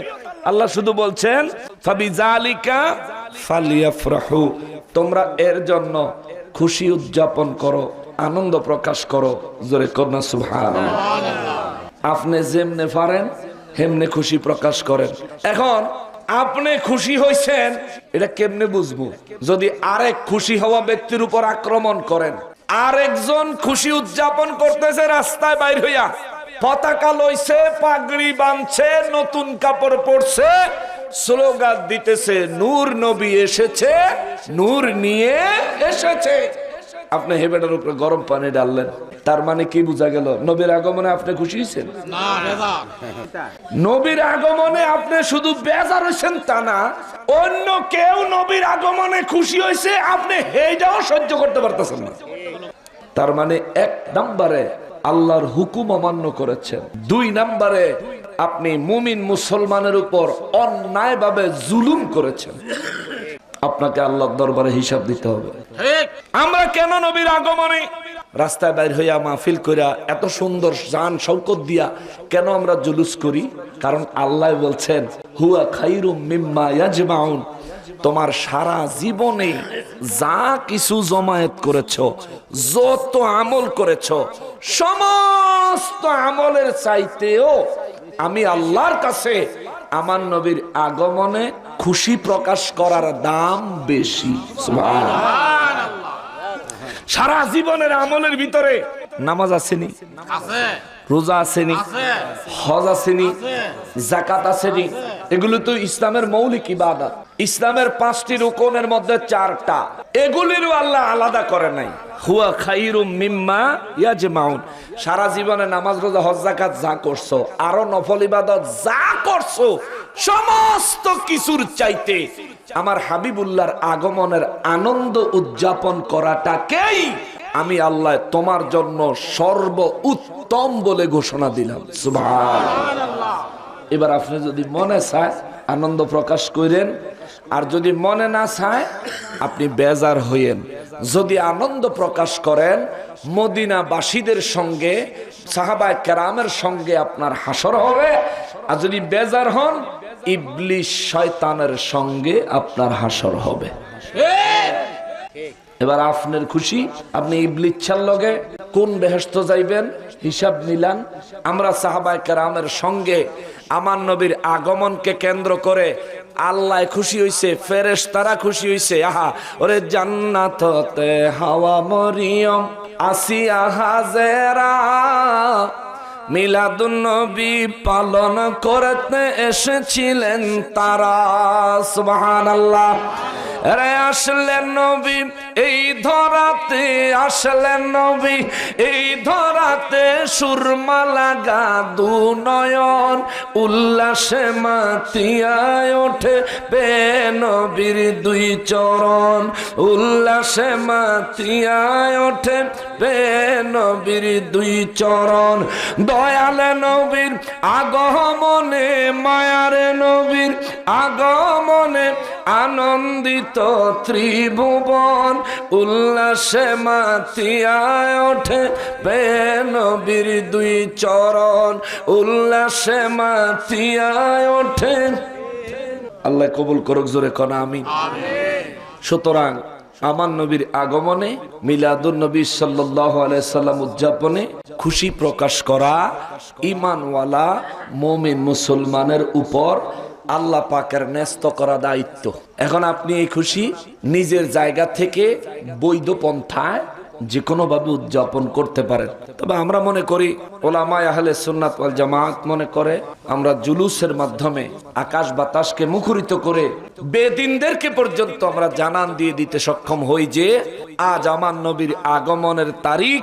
এই তারিখে আল্লাহর তামাম কুল কায়নাত ধন্য হয়েছে, আমরাও নবীর আগমনকে ধন্য হয়েছি এই হিসাবে গ্রহণ করলাম। জোরে কোন সুবহানাল্লাহ। এবার নবীজির মিলাদ শরীফে আমরা যে কিয়াম করি, দাঁড়াইয়া নবীজিকে সালাম দেই, এই ব্যাপারে অনেকেরই অবজেকশন থাকে, দাঁড়ানো যাবে না, এরকম অবজেকশন দিয়ে থাকে। ভাই দাঁড়ানো যাবে না, মিলাদ শরীফে পড়ার সময় দাঁড়ানো যাবে না, এই কথাটা কোথায় বলছে আমি একটু জানতে চাই, কোথায় বলেছে? আপনি বলবেন মিশকাত শরীফের 403 পৃষ্ঠায় আমার নবী বলেছেন সাহাবায়ে কেরামদেরকে, তোমরা অনারবদের মতো দাঁড়াইও না। আমার নবী বলছেন অনারবদের মতো দাঁড়াইও না, বুঝলেন? আমার নবী বলছেন। আচ্ছা মনে করেন আপনি পানি খান, অনেক মানুষ, অনেক বাচ্চারা পানি খাওয়ার সময় গলার মধ্যে ঢক ঢক আওয়াজ হয় না গিলার সময়? তখন মায় দাদিয়ে না নিয়ে বাচ্চারা তখন কি কয়? হে বেটা, গরুর মতো পানি খাস খা, সুন্দর করে খা। অর্থাৎ পানি খাইতে নিষেধ করছে না, না বাবা তুমি পানি খাও, কিন্তু অভ্যাস পরিবর্তন করো। যে অভ্যাসে খাও এটা ভালো অভ্যাস না, গলার মধ্যে আওয়াজ যেন না হয়। নবীজি বললেন অনারবদের মতো দাঁড়াইও না, দাঁড়াও কিন্তু ওই অনারবদের মতো না। অনারবরা কেমনে দাঁড়াইতো? অনারবরা তাদের বাচ্চাদেরকে তাজিম দিত এই মাথা নোয়াইয়া রুকুর মতো। নামাজে রুকু করেন না, রুকুর মতো অনারবরা তাদের বাচ্চাদেরকে তাজিম করত। কিন্তু আল্লাহ যখন কোরআন শরীফ আয়াত নাজিল করেছেন আল্লাহর রাসূলকে ভালোবাসার ব্যাপারে, সাহাবায়ে কেরাম আল্লাহর রাসূলের ইজ্জতের ব্যাপারে কোরআন শরীফের যখন আয়াত হয়েছে ওয়া তুআযজিরুহু ওয়া তুওয়াক্কিরুহু, সাহাবায়ে কেরাম রাসূলের শানে ইজ্জতে দাঁড়াইলেন। হেরা তো আর জানতো না কেমনে দাঁড়াবো, তো চিন্তা করছে রাজা বাদশাহ দরবারে রাজা বাদশাদেরকে যেরকম ইজ্জত দেয় ওই রকম ইজ্জতে সাহাবায়ে কেরাম দাঁড়িয়েছেন। পরে আমার নবী বলছেন এইভাবে দাঁড়াইও না, অনারবদের মতো দাঁড়াইও না, সঠিকভাবে দাঁড়াও। একই পৃষ্ঠায় শেষের দিকে মিশকাত শরীফ 403 পৃষ্ঠায় আবু হুরায়রা রাদিয়াল্লাহু তাআলা আনহু বলেন, এরপর থেকে আমরা নবীজি যখন মসজিদে নববী শরীফে আসতেন, আমার নবী যখন আমাদেরকে বয়ান শোনানোর পর নবী যখন মিম্বার মোবারক থেকে উঠে দাঁড়াতেন, আমরাও নবীজির সঙ্গে উঠে দাঁড়িয়ে যেতাম। নবীজি হুজরা মোবারকে যাওয়া পর্যন্ত আমরা সবাই দাঁড়ায় থাকতাম, যতক্ষণ দেখা যাইতো ততক্ষণ দাঁড়ায় থাকতাম। নবীজি কোনোদিন আমাদেরকে এই দাঁড়ায়া নবীজিকে ইজ্জত করতে নিষেধ করে নাই। জোরে কর না সুবহানাল্লাহ। তাহলে সাহাবায়ে কেরাম নবীজির ইজ্জতে দাঁড়াইছেন নি? দাঁড়াইছেন। আচ্ছা এখন মিলাদে যে কিয়াম করি, ও ভাই আল্লাহ বলছেন ওয়াসাল্লিমু তাসলিমা, আমার হাবিবকে সালাম দাও দেওয়ার মতো। অর্থাৎ আল্লাহ ইজ্জত সম্মানের ইশারা করলেন, দেওয়ার মতো দাও, যেমন তেমন না, দেওয়ার মতো দাও আল্লাহ বললেন। এই জন্য আমরা নবীজিকে সালাম দেওয়ার সময় দাঁড়ায়া যাই। আরো কারণ আছে দাঁড়ানোর। দালাইলুল খায়রাত কিতাবের 36 পৃষ্ঠায় আমার নবী রাহমাতুল লিল আলামিনের থেকে বর্ণিত একটা হাদিস আছে। নবী বলেন আমার উম্মতের মধ্যে যারা মহব্বত সহকারে আমি নবীর উপর দুরূদ ও সালাম পাঠায়, আমি নবী তাদের দুরূদ ও সালাম আমার নিজের কান মোবারকে শুনি, আমি তাদেরকে চিনি। সুবহানাল্লাহ। মহব্বত সহ নবীর উপর দুরূদ ও সালাম পাঠাইলে নবী বলেন আমি নিজের কানে সরাসরি শুনি এবং আমি তারে চিনি। এবার বলেন কেউ কাউকে চিনতে হইলে দেখা লাগেনি, চিনতে হইলে দেখুন লাগেনি, না দেখলে চিনন যায়? নবী বলেন আমি তারে চিনি। অর্থাৎ ইনডাইরেক্টলি নবী বুঝাই দিলেন আমি শুধু তারে চিনি না, যদি কেউ আমার মহব্বত নিয়ে আমার উপর দুরূদ ও সালাম পড়ে, আমি তার দুরূদ ও সালামের আওয়াজ সরাসরি শুনি এবং তাকে দেখি এবং তাকে চিনি। সুবহানাল্লাহ। এখন আমি যদি এই বাহের চর দক্ষিণ পাড়া জামে মসজিদের ময়দানে কিংবা মসজিদের ভিতরে দাঁড়ায়া আমার নবীকে যদি সালাম পেশ করি, নবীর শানে যদি দুরূদ শরীফ পড়ি, আমার ভিতরে যদি মহাব্বত থাকে, নবী বলেন আমি তারে দেখি, তারে চিনি। সুবহানাল্লাহ। আমি নবী দেখি না, কিন্তু নবীজি আমাকে দেখেন। যেহেতু নবী আমাকে দেখতেছেন, আল্লাহর হুকুম মোতাবেক ওয়াসাল্লিমু তাসলিমা, নবীকে সালাম দেওয়ার সময় আমি আর বৈশা থাকতে পারি না, কারণ আমি নবীকে দেখি না, কিন্তু নবীজি আমাকে দেখে। ঠিক কিনা বলেন? এই জন্য আমরা দাঁড়ায় যাই। এখন আপনি যদি কর না দাঁড়ান যাইতো না, তো দাঁড়াইলে গুনাহ হইব, এরকম একটা দলিল দেন না। আমরা শান্তি চাই, আমরা তার সাথে লড়াই ঝগড়া করতে চাই না, শান্তি চাই, শান্তি। ভাই দাঁড়ানো যাবে না, মানা করছে কোনখানে দলিল দেন। দাঁড়াইলে গুনাহ হবে, এই কথাটা কোথায় লেখছে? দলিল দেন। আচ্ছা থাক, ওই মুরব্বী কই দিতার তো না, এই দাঁড়াইলে গুনাহ হইব এটা দলিল যদি দিতে না পারে, আমাদের মাঝে মধ্যে মিলাদের মজলিসে ডব্লিউ বাহিনীর কেউরে ফাইলে হেতারে বইয়া থাকতে দেখা যায়, আসেনি?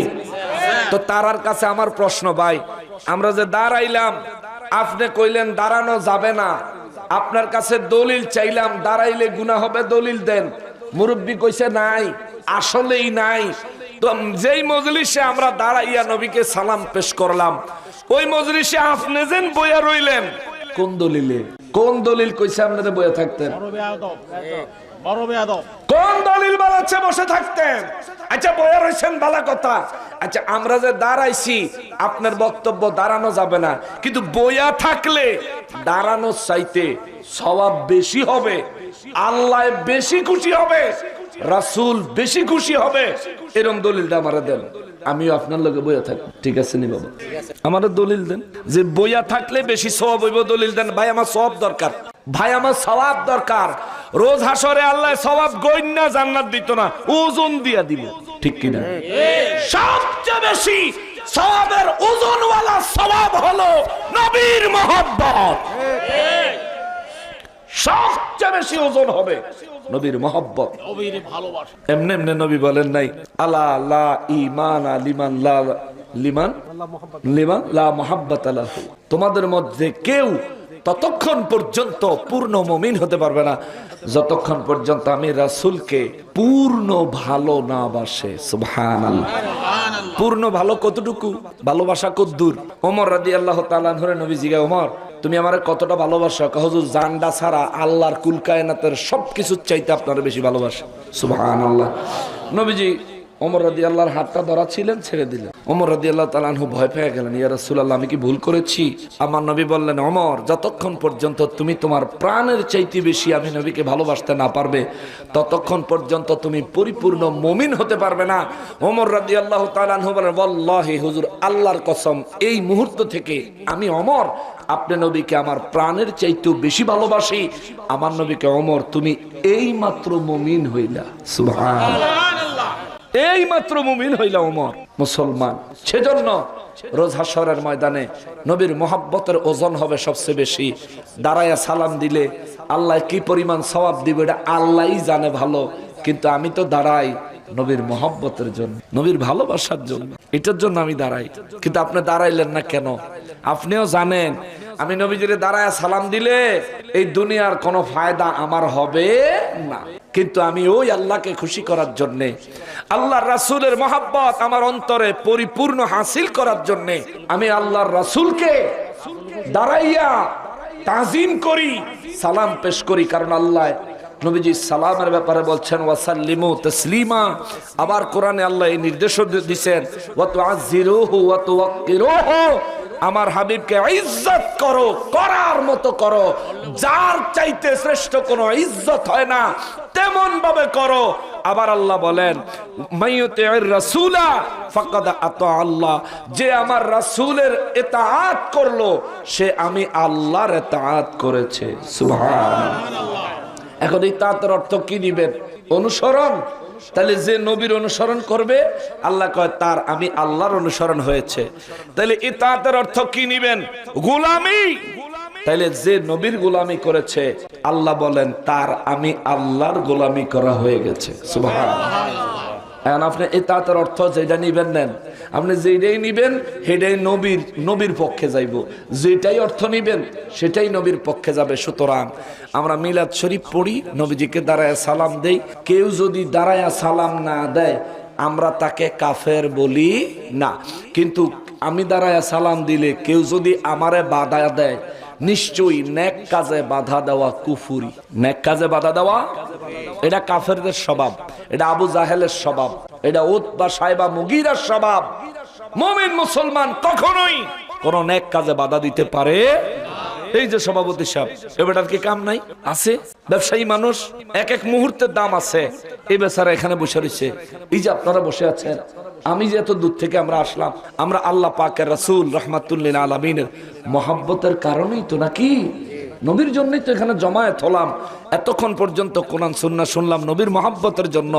কিন্তু যারা রাসূলের মহব্বত অন্তর থেকে উঠাইয়া দিতে চায় ওদের উদ্দেশ্য হলো আপনাদেরকে মাজার থেকে বাইর করে মন্দিরে নিত, এটাই ওদের উদ্দেশ্য, আর কিচ্ছু না।